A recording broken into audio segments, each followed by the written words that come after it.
المتابعين اللي طلبوا طريقة شاورما الدجاج او قص الدجاج اللي بالطاوة تدللون يا حبايب بخدمتكم. تشوف لي تتبيله مفولة 1:1، الريحة تنشاف والطعم يقرص.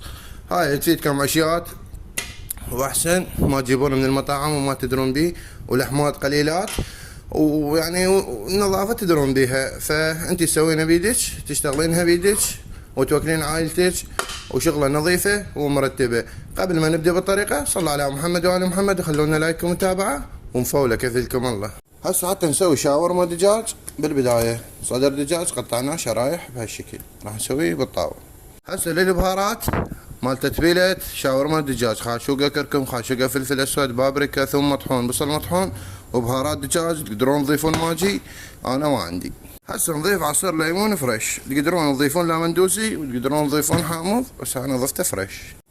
هسه نضيف شوية شطة، هسه نضيف شوية زيت، هسه نضيف شوية ملح. هسه نجي نتهنهن. هسه نضيف 3 زبادي. هسه هنا كملت التتبيله مالتنا. هسه نروح نشتغلها بالطاوه. طبعا انا مسوي التتبيله هواي لان عندي بعد دجاج بالفرن. هسه نجيب لنا طاوه كبيره خليها تحمى، ننزل بيها شاورما.